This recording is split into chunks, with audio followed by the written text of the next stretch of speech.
Hola, hoy vamos a hablar de algo incómodo, algo que muchos prefieren no decir en voz alta, algo sobre lo cual hay un silencio casi ensordecedor en los medios mainstream y en los círculos políticos. Vamos a hablar de la hipocresía masiva en el corazón de las relaciones entre Estados Unidos y América Latina. Porque hay una brecha enorme, un abismo realmente, entre lo que Washington dice sobre América Latina y lo que Washington hace en América Latina. Entre la retórica de asociación y la realidad de dominación. Entre el discurso de valores compartidos y la práctica de imposición unilateral. Y esa brecha no es un accidente, no es un malentendido, es deliberada, es estructural y está creando consecuencias que todos nosotros, especialmente los que vivimos esta realidad como latinos, estamos pagando. Entonces vamos a desempacar esto. Vamos a mirar el discurso oficial. Vamos a compararlo con las acciones reales.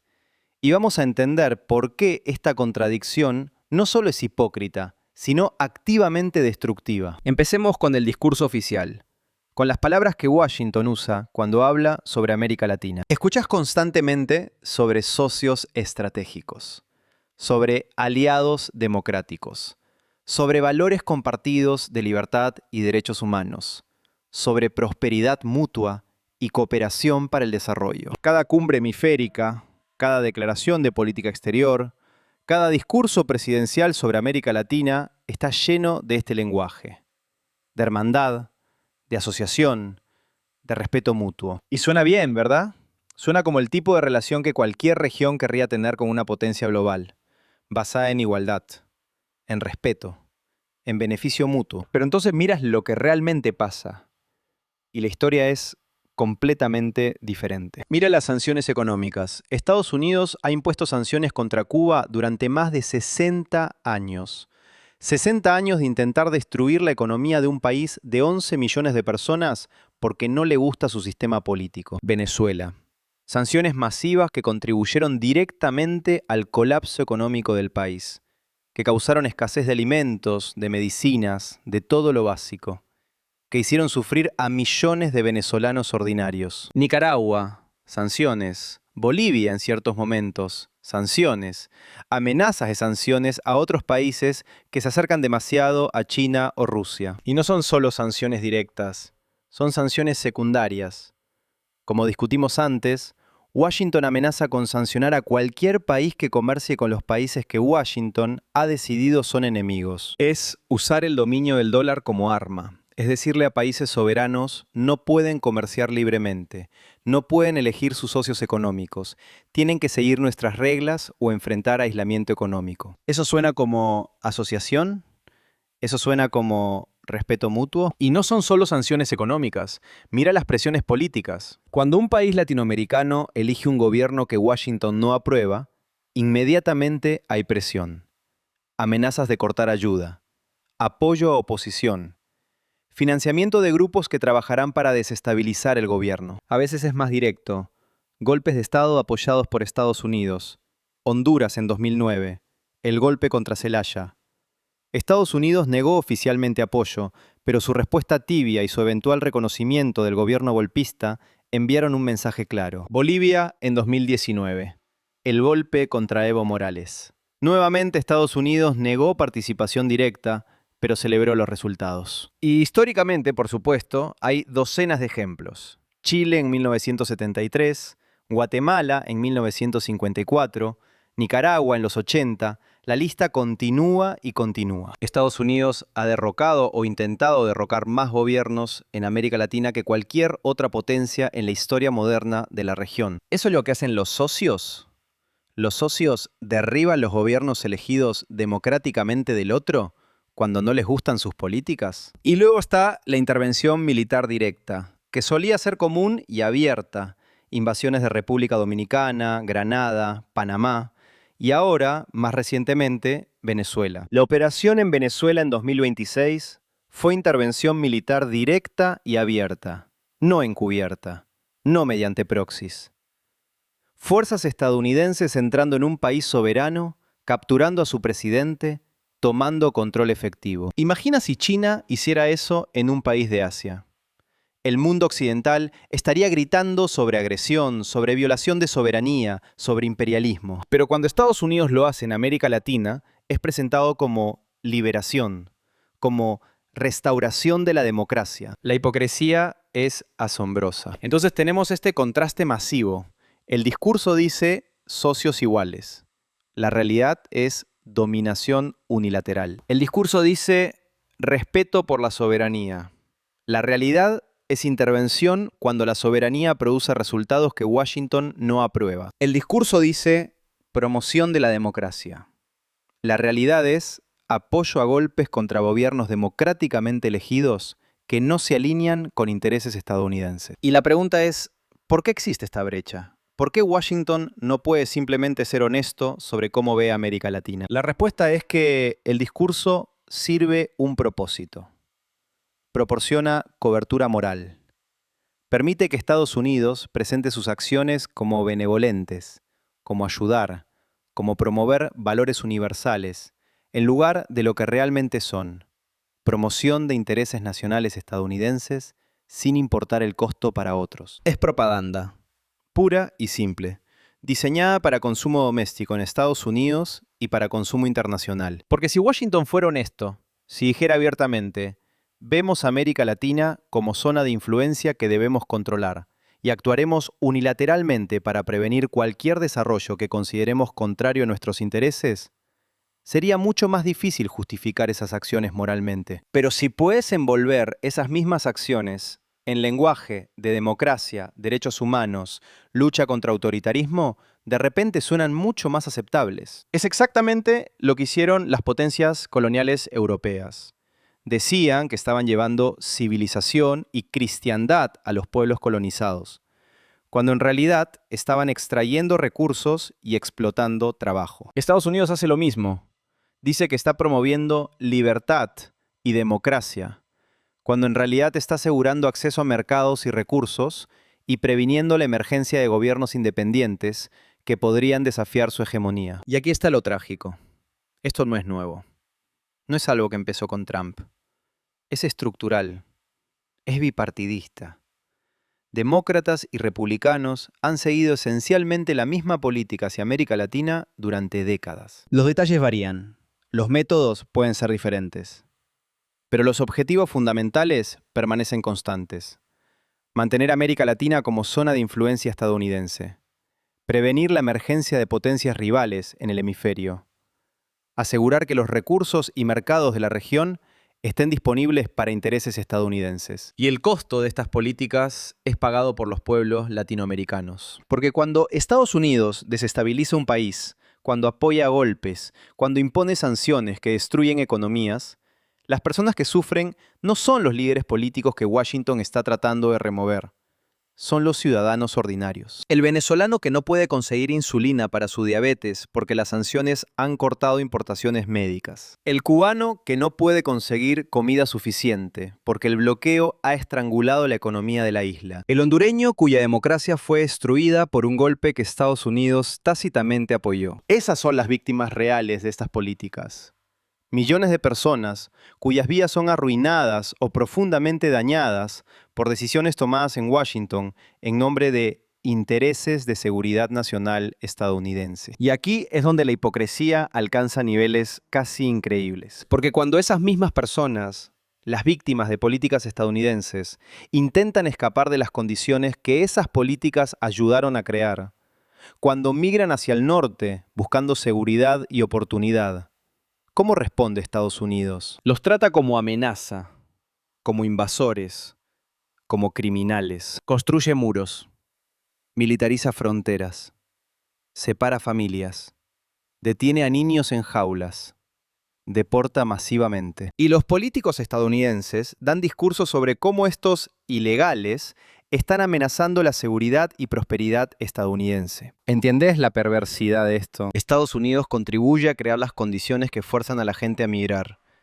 y luego castiga a esas mismas personas por migrar. Es crear el problema y luego culpar a las víctimas del problema. Y no es que los políticos estadounidenses no entiendan esta conexión.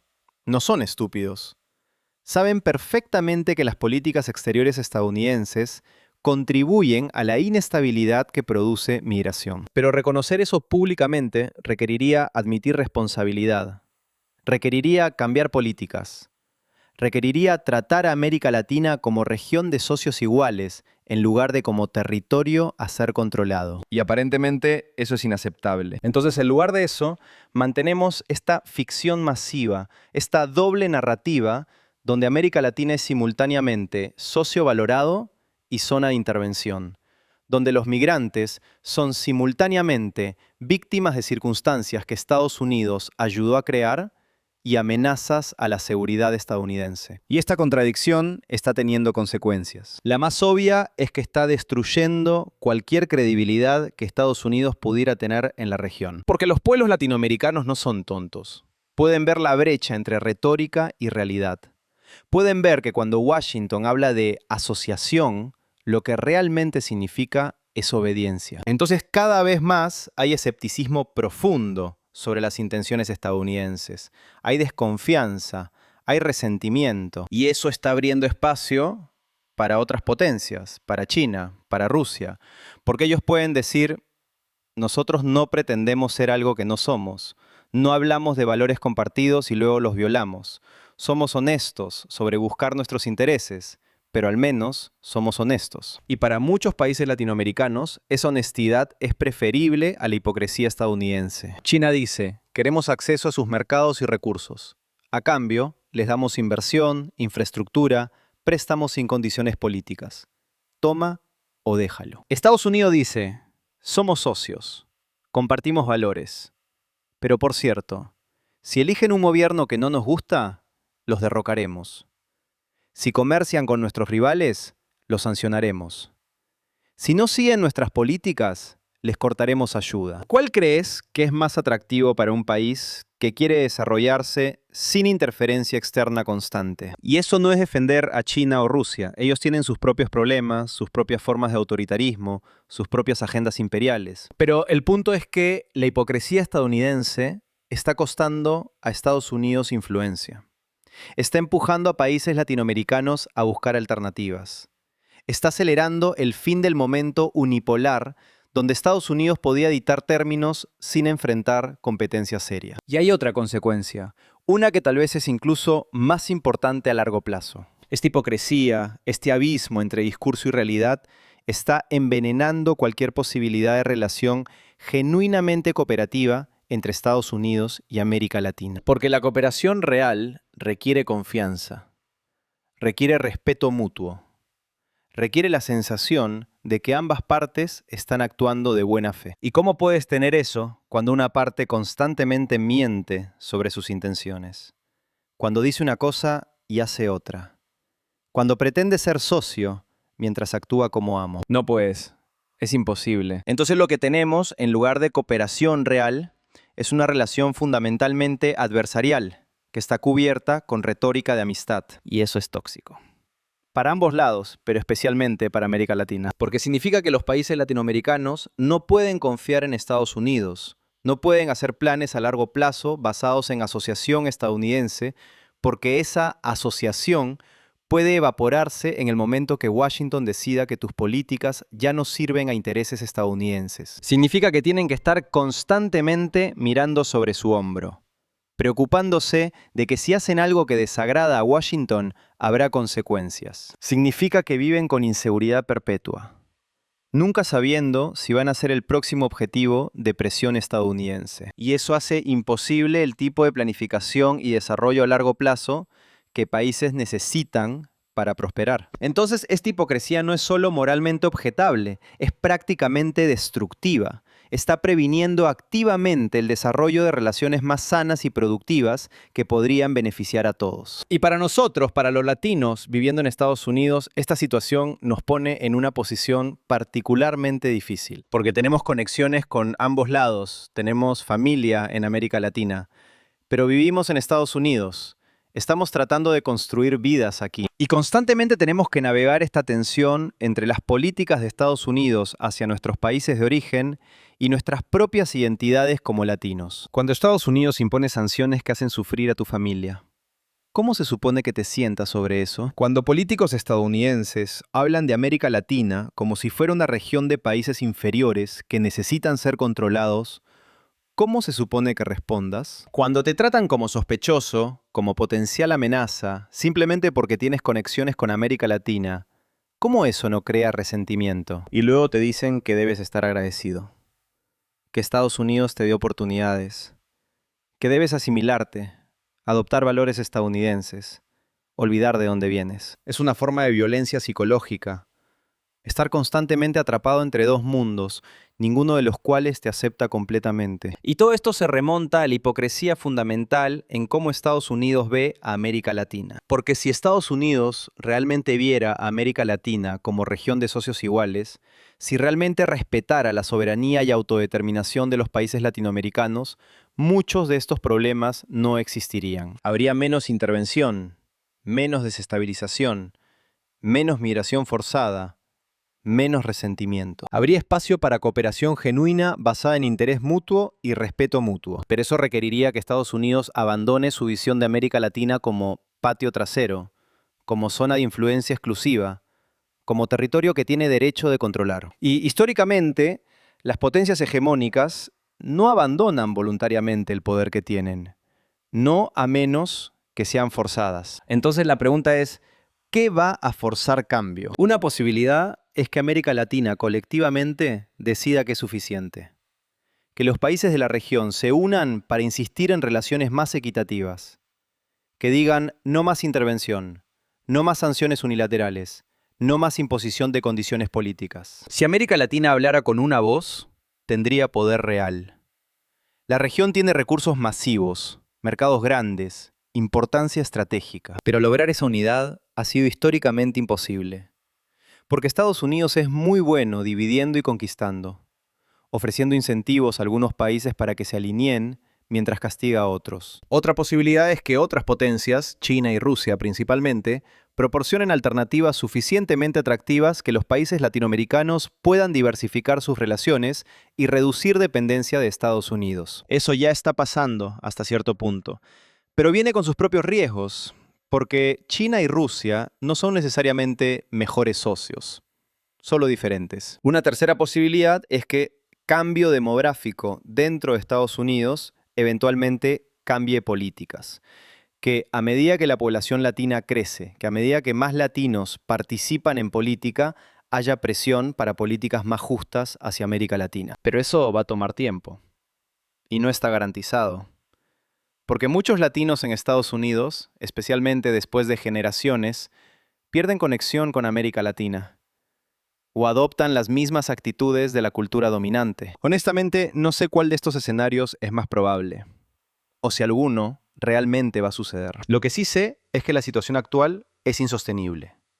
Esta brecha entre retórica y realidad, esta hipocresía masiva, está creando problemas que solo van a empeorar con el tiempo. Más resentimiento, más migración, más inestabilidad, más violencia, más sufrimiento. Y todo eso podría ser evitado si Estados Unidos simplemente tratara a América Latina con honestidad y respeto. Pero parece que estamos muy lejos de eso. Entonces, mientras tanto, ¿qué hacemos? ¿Cómo navegamos esta realidad? Para los que vivimos en Estados Unidos, creo que tenemos responsabilidad especial.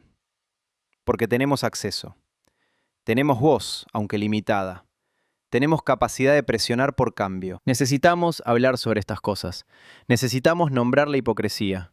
Necesitamos exigir que el discurso coincida con la realidad, o que la realidad cambie para coincidir con el discurso.